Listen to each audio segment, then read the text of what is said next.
Dear students, मैं doctor Mahavir Singh Yadav, associate professor physics, government college Barmer. आज आप लोगों को BSc part second physics paper third electronics का टॉपिक पाई सेक्शन फिल्टर के बारे में अपना व्याख्यान देने वाला हूँ। पिछले टर्म पे मैंने 3 प्रकार के जो फ़िल्टर थे उनके बारे में डिटेल से आप लोगों को बताया है। आज मैं चौथा प्रकार का जो फ़िल्टर, जिसको पाई सेक्शन फ़िल्टर कहा जाता है, इसके बारे में अपना व्याख्यान देने वाला हूँ। पाई सेक्शन फ़िल्टर और कैपेसिटर इनपुट एलसी फ़िल्टर क्या होता है, कैसे उसको रिप्रेजेंट करते हैं, तो हम देख सकते हैं कि एल अनुभाग फ़िल्टर से निर्गत दिष्ट वोल्टता नियत रखने के लिए लोड धारा क्रांतिक धारा से अधिक रखी जाती है तथा इस अवस्था में निर्गत वोल्टता निविष्ट शिखर वोल्टता के सापेक्ष यथेष्ट रूप से कम होती है। अधिक दिष्ट वोल्टता प्राप्त करने के लिए फिल्टर परिपथ के निवेश पर समांतर क्रम में एक अन्य संधारित्र लगाते हैं, जिससे फिल्टर परिपथ का प्रारूप पाई के समान बन जाता है और इसे पाई अनुभाग फिल्टर या इसको कैपेसिटर इनपुट एलसी फिल्टर के नाम से इसको जानते हैं। यहाँ नीचे इस पाई सेक्शन फिल्टर का और रेखा चित्र दिया गया है, डायग्राम दिया है। इसके अंदर देखिए, ये इधर ये इसका प्रथम कुंडली है ट्रांसफार्मर की, ये द्वितीय कुंडली है, और ये इधर ये D1 और D2 ये दो डायोड हैं। यहाँ ये कि अतिरिक्त ये जैसे एल सेक्शन फिल्टर के अंदर ये वाला पार्ट तो था ही, परंतु यहाँ इसके अंदर एक ये सी इस RL के और समानांतर क्रम के अंदर ये कि अतिरिक्त ये कैपेसिटर लगा करके और यहाँ जो दिष्ट वोल्टता होती है उसका मान यथेष्ट रूप से उसको बढ़ा सकते हैं। तो ये इस तरह की, अब ये इधर ये पाई अर्थात सी, इधर सी और बीच में क्या है एल, तो ये पाई की आकृति बन जाने के कारण से इसको पाई सेक्शन फिल्टर के नाम से इसको जानते हैं।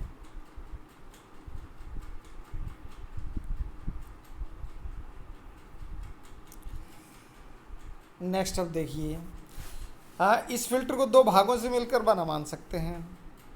पहला पार्श्व संधारित्र फिल्टर अर्थात शंट कैपेसिटर फिल्टर, जो कैसे उसके समानांतर क्रम में लगा हुआ है। दूसरा एल अनुभाग फिल्टर, जैसे मैंने इसके अंदर बताया था कि प्रेरक तो कुंडली और जो C2 संधारित्र है उससे मिलने से एल सेक्शन फिल्टर बनता है, और जो C1 है वो क्या है, पार्श्व संधारित्र फिल्टर की तरह से बिहेव करता है। तो ये 2 इन भागों से मिलकर के इसको बना मान सकते हैं। जब दिष्टकारी के डायोड में से किसी एक में धारा का चालन होता है तो बिंदु P पर वोल्टता का मान स्पंद मान वोल्टता के शिखर मान EM तक बढ़ता है, जिससे संधारित्र C1 का आवेशन महत्तम वोल्टता EM तक होता है। जब दिष्टकारी की निर्गत वोल्टता का मान EM से कम होता है तो संधारित्र का अनावेशन प्रेरक कुंडली L और लोड प्रतिरोध RL में से प्रारंभ हो जाता है और तब तक होता है जब तक दूसरे डायोड के चालन द्वारा संधारित्र का आवेशन पुनः प्रारंभ न हो जाए।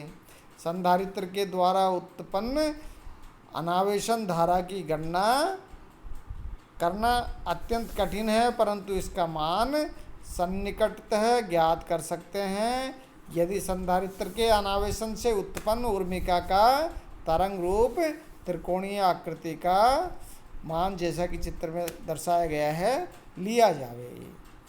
यहाँ त्रिकोणीय आकृति का जो मान है वो इस तरह से, और इसके अंदर ये दिखा रखा है, यहाँ ये जो ER दिखाया हुआ है इधर ये ई डी सी लेवल को रिप्रेजेंट कर रहा है, ये ई एम को व्यक्त करता है, और यहाँ ये omega T x axis omega T को रिप्रेजेंट करती है।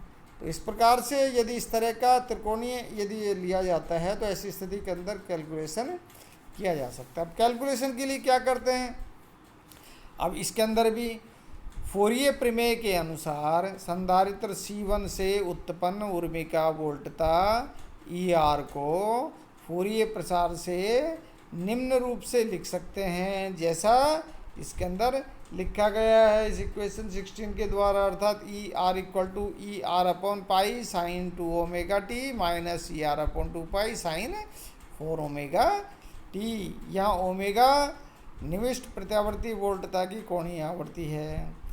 प्रेरक तो एल में प्रवाहित धारा में उच्च सन्नादि वाली धाराएं नगण्य होती हैं, इसलिए केवल प्रथम पद अर्थात द्वितीय सन्नादि वाली ऊर्मिका वोल्टता महत्वपूर्ण होती है, अर्थात ER equal to ER upon pi sine 2 omega t इस इक्वेशन के द्वारा रिप्रेजेंट कर देते हैं।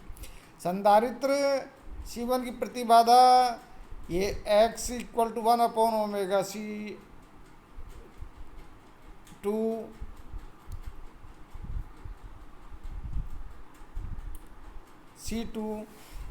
लोड प्रतिरोध RL की तुलना में अत्यंत कम होती है, इसलिए लगभग संपूर्ण ऊर्मिका धारा संधारित्र C2 में से प्रवाहित हो जाती है। ऊर्मिका धारा IAC equal to ER upon 2 omega L minus 1 upon 2 omega C2, और दैट इज इक्वल टू, यहाँ इसको इस तरह से इस इक्वेशन के द्वारा इसको रिप्रेजेंट कर दिया जाता है, ER omega C2 upon pi 4 omega square L C2 minus 1 sine 2 omega T.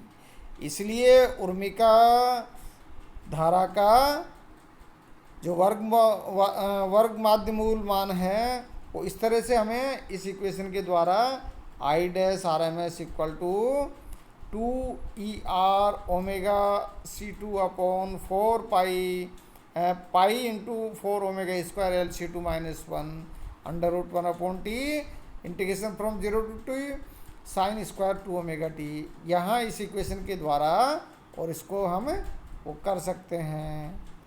अब यहाँ इसका जब मान उसमें निकालते हैं तो हमें क्या मिलता है, इस तरह से ये इक्वेशन 18 के रूप में मिल जाती है, अर्थात IAC equal to 2ER upon omega C2 upon under root 2 pi 4 omega square L C2 minus 1। अब यहाँ अतः इस ऊर्मिका धारा के कारण संधारित्र C2 के सिरों के मध्य ऊर्मिका वोल्टता कितनी होगी, यहाँ उसको इस इक्वेशन के द्वारा रिप्रेजेंट कर सकते हैं। ऊर्मिका वोल्टता ये आ जाते हैं EAC इक्वल टू, ये जब इसकी वैल्यू निकालते हैं तो क्या मिल जाता है, यहाँ इसके द्वारा इसको लिख देते हैं, इक्वेशन 19 के द्वारा इसको रिप्रेजेंट करते हैं ER upon under root 2 pi 4 omega square L C2 minus 1 के द्वारा। यही ऊर्मिका वोल्टता लोड RL पर होगी। अब यहाँ क्योंकि पिछली इक्वेशन 4 से हम जानते हैं ER बाई 2 ये EM upon 2 RL into T upon C1 अर्थात EM पाई अपॉन 2 ओमेगा RL C1 होता है। तो पूर्ण तरंग दिष्ट कार्य के लिए T इक्वल टू क्या होगा, पाई अपॉन ओमेगा। यहाँ दिष्ट वोल्टता EM इक्वल टू क्या होगा, ER by EM minus ER by 2 अर्थात EM into 1 minus pi upon 2 omega RL C1 that is equal to EM। और अब चूंकि C1 का माइक्रोफेरेड के अंदर अर्थात -16 माइक्रोफेरेड के अप्रोक्सीमेट है, और RL किस में होता है, किलो ओम के अंदर होता है। तो ऐसी स्थिति में फ्रिक्वेंसी कितनी है, 50 हर्ट्ज है। तो ऊर्मिका गुणांक किस तरह से डिफाइन कर देते हैं, ऊर्मिका गुणांक R equal to EAC upon EDC। और जब इनकी वैल्यू रख देते हैं ई ए सी और ई डी सी के, तो यहाँ इक्वेशन 20 के रूप में, और हमें ये इक्वेशन मिल जाती है, अर्थात R equal to 1/√2 omega RL C1 into 4 ओमेगा² LC2 - 1। यहाँ इक्वेशन 20 से स्पष्ट है कि पाई सेक्शन फिल्टर के लिए जो ओमेगा गुणांक आर है वह आवर्ती ओमेगा, धारिता C1, धारिता C2, प्रेरकत्व L तथा लोड प्रतिरोध RL पर निर्भर करता है। इस प्रकार के फिल्टर में साधारणतः 4 ओमेगा² LC2 का मान 1 से बहुत अधिक होता है। इसलिए यहाँ ये जो इक्वेशन है 20 के रूप में, और जो ओमेगा गुणांक है इक्वेशन 20 के रूप में, और हमें ये इसके अंदर मिल जाता है। ये इक्वेशन 20 कौन सा, ये वाला इक्वेशन 20 के रूप में, और हमें मिल जाता है अर्थात 0.177/ओमेगा² C1 C2 L into RL के रूप में हमें ये मिल जाता है।